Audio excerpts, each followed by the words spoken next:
Hello అందరికీ, ఎలా ఉన్నారు? ఇవాళ మీకు ఒక మంచి రోటి పచ్చడి రెసిపీ చెప్పిస్తా వచ్చేయండి. వర్షం పడినప్పుడు బిర్యానీ ఎవరికైనా తినాలనిపిస్తుంది, కానీ నాకు మాత్రం మంచి రోటి పచ్చడి కానీ ఆవకాయ పచ్చడి కానీ వేసుకుని వేడి వేడి అన్నంలో తినాలనిపిస్తుంది. ఇవాళ మంచిగా వర్షం పడుతుంది అనమాట. అది ఏంటంటే వినాయక చవితి ముసురు అంటారు కదా, అలాగా మాకు ఇక్కడ ఫుల్ వర్షం పడుతుంది. నాకు ఇప్పుడు రోటి పచ్చడి తినాలనిపిస్తుంది, అందుకే నేను టమాటా కొత్తిమీర రోటి పచ్చడి చేసుకుని తింటున్నా. దీనికి కావాల్సిన పచ్చిమిర్చి, కొత్తిమీర, టమాటా పీసెస్, అలాగే పచ్చెనగపప్పు, జీలకర్ర, ఆవాలు, మినప్పప్పు, వెల్లుల్లిపాయ, చింతపండు తీసుకున్నా. ముందుగా ఒక గిన్నె గ్యాస్ ఆన్ చేసి ఒక బాణీ పెట్టుకుని దాంట్లో ఆయిల్ వేసుకోవాలి.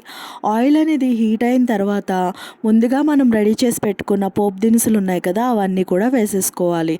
నేను ఇక్కడ పచ్చి శనగపప్పు ఫస్ట్ వేసుకున్నాను, అండ్ కొంచెం త్వరగా ఫ్రై అవుతుంది. లేకపోతే మొత్తం కలిపి ఫ్రై చేస్తే కనుక త్వరగా ఫ్రై అవ్వదు.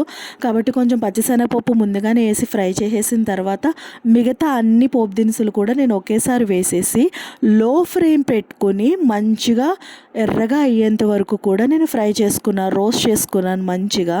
ఇవి ఫ్రై అవుతూ ఉంటుంటే కనుక ఒక మంచి కమ్మటి స్మెల్ వస్తుంది, చాలా బాగుంటుంది. బాగా ఫ్రై అయిన తర్వాత దీంట్లోకి మనం ముందుగా కట్ చేసి పెట్టుకున్న పచ్చిమిర్చి ఉన్నాయి కదా, ఆ పచ్చిమిర్చి కూడా వేసేసుకొని ఒకసారి బాగా ఫ్రై చేసుకోవాలన్నమాట.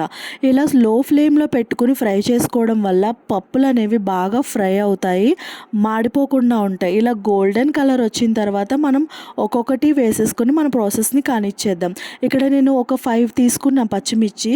ఈ పచ్చడి మీరు ఎండుమిర్చితో కూడా చేసుకోవచ్చు, కానీ ఎండుమిర్చి కన్నా పచ్చిమిర్చితో చేసుకుంటే దాని టేస్ట్ చాలా బాగుంటుంది.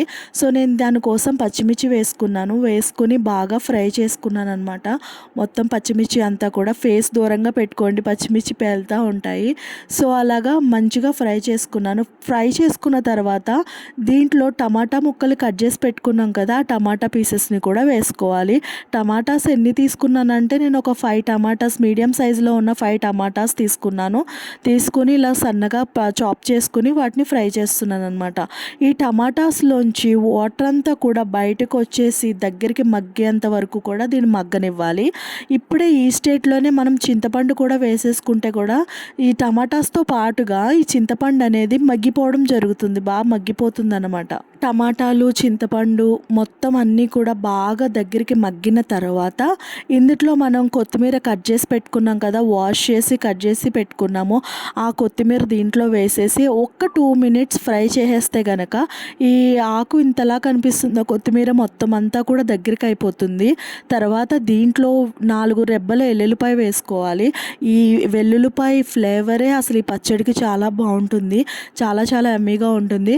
వెల్లుల్లిపాయ కూడా వేసేసుకున్న తర్వాత అంతా దగ్గరికి అయిపోయిన తర్వాత గ్యాస్ అనేది ఆఫ్ చేసి ఒక 5 మినిట్స్ దీన్ని చల్లారనివ్వాలి.